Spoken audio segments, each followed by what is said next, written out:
CM योगी का अयोध्या हनुमानगढ़ी पर नमाज पढ़ने का दावा निकला झूठा, भरे मन से जनता को परोसा गया था झूठ। बीजेपी के पूर्व सांसद ब्रजभूषण शरण सिंह ने सीएम योगी के दावे को किया बेनकाब। हनुमानगढ़ी में क्या सच में पढ़ी गई थी नमाज? 22 साल पुराने विवाद की पूरी कहानी जानिए, क्या था पूरा मामला। साहब कहते हैं ना कि एक झूठ छिपाने के लिए 100 झूठ और बोलने पड़ते हैं और हर नए झूठ को नई बुनियाद देनी पड़ती है। यह कहावत सूबे के मुखिया योगी आदित्यनाथ पर बिल्कुल फिट बैठती है। साफ सोचिए, कोई व्यक्ति नफरत की आग में इतना जल रहा है कि संविधान की शपथ और वेशभूषा भी उसके लिए कोई मायने नहीं रखते हैं। साहब योगी आदित्यनाथ ने बीते 9 वर्षों में संविधान की 2 बार शपथ ले चुके हैं और उस शपथ में उन्होंने बिना भेदभाव जनता की सेवा करने की कसम खाई थी।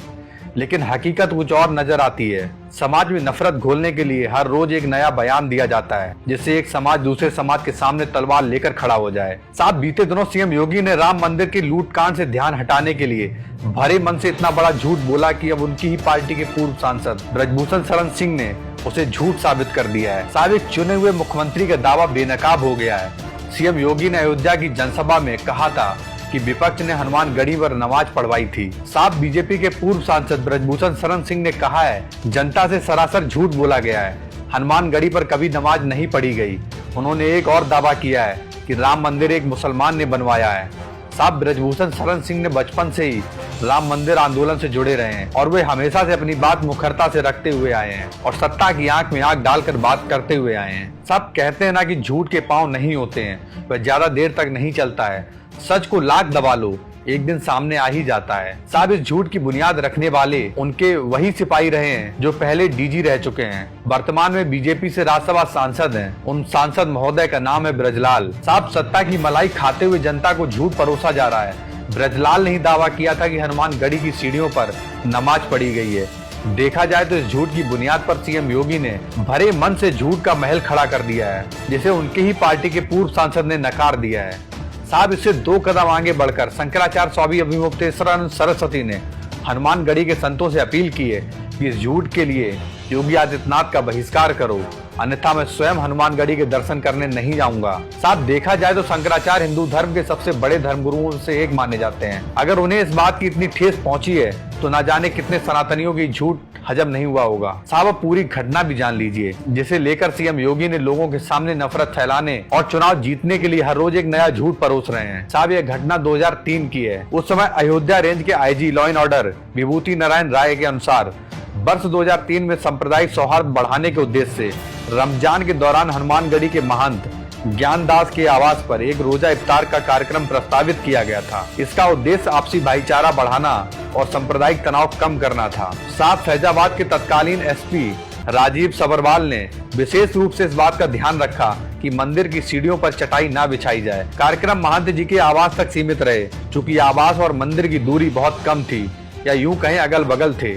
फिर भी मंदिर की सीढ़ियों पर नमाज नहीं अदा की गई। यानी कि जिस घटना को आज हनुमानगढ़ी की सीढ़ियों पर नमाज बताकर सूबे के मुख्यमंत्री प्रचारित कर रहे हैं, उस घटना की आधिकारिक जिम्मेदार वरिष्ठ पुलिस अधिकारियों का कहना है कि ऐसा कुछ भी नहीं हुआ था। इसके अलावा एक महत्वपूर्ण तथ्य यह भी है जो इस पूरे दावे को बेनकाब करता है। साहब यह घटना 2003 की है, जबकि बीजेपी सांसद ब्रजलाल का कार्यकाल फैजाबाद में 1990 से लेकर 91 के दौरान था। यानी जब यह घटना हुई है तब वह वहां तैनात ही नहीं थे। दूसरी ओर विभूति नारायण राय उस समय प्रदेश की कानून व्यवस्था से जुड़े वरिष्ठ अधिकारी थे। उनके अनुसार मंदिर की सीढ़ियों पर नमाज पढ़ने जाने का दावा सरासर झूठ और गलत है। साहब सोच लीजिए, योगी आदित्यनाथ का सत्ता का मोह ऐसा है कि कुर्सी बचाने के लिए सुबह उठो और झूठ बोलो और फिर सिर्फ झूठ बोलो, जब तक झूठ ही सच न लगने लगे। मुख्यमंत्री जी झूठ चाहे जितना शोर मचा ले, सच को सामने आने में बस थोड़ा वक्त लगता है और वह सच सामने आ चुका है। सब ब्रजभूषण शरण सिंह बचपन से ही अयोध्या के राम मंदिर आंदोलन से जुड़े रहे हैं और हनुमानगढ़ी से उनका पुराना नाता है। वहाँ पे अखाड़ा में वो पहलवानी करते थे। उन्होंने जो कहा है उसके तथ्य इंटरनेट और सार्वजनिक रिकॉर्ड में भी मिल चुके हैं और वरिष्ठ पुलिस अधिकारियों ने इस चीज का तथ्य भी दे दिया है कि उस समय ऐसा कुछ भी नहीं हुआ था, जिनकी जिम्मेदारी थी इस कार्यभार को संभालने की। साहब सोचने वाली बात तो यह है कि कोई व्यक्ति संवैधानिक कुर्सी पर बैठने के बाद भी अपने अतीत से बाहर क्यों नहीं निकल पा रहा है। साहब चुनाव आते जाते रहेंगे, लेकिन यह प्रदेश और उसकी जनता हमेशा रहेगी। आखिर जनता को हिंदू मुस्लिम में बांटकर कब तक सत्ता की मलाई खाई जाएगी। साहब इस अमृतकाल के रामराज में राष्ट्रवादी और हिंदुत्ववादी सरकार के नाक के नीचे से राम मंदिर से भक्तों के चढ़ावे के करोड़ों रुपए डकैती पड़ गई है। या यूं कहें भक्तों की आस्था पर भी डकैती पड़ गई है। उसकी लीपा पोती के लिए रोज भाजपा झूठ बोलती है और मुख्यमंत्री भी उस झूठ में हाँ मिलाते हैं। साहब ये इतिहास में दर्ज हो गया है कि महमूद गजनवी ने 17 बार सोमनाथ का मंदिर लूटा था, लेकिन सबसे बड़े सनातन के ठेकेदार और उनके रहनुमाओं ने 40 दिन में 70 बार राम मंदिर में चढ़ावा के साथ साथ भक्तों की आस्था भी लूट डाली है। साहब अब राजनीतिक गलियारों में चर्चा योगी आदित्यनाथ ने सत्ता को बचाने के लिए हिंदू मुस्लिम का खेल शुरू कर दिया है। अयोध्या से शुरुआत हो गई है, अब रामपुर संभल फिर से जागेगा, बरेली उसके पीछे भागेगा। अलीगढ़, मुरादाबाद, बहराइच से प्रयोगशाला खंगाले जाएंगे। मुस्लिम बाहुल इलाकों से जीत के मंत्र निकाले जाएंगे। आंतरिक सर्वे में हाल बहुत बुरा है।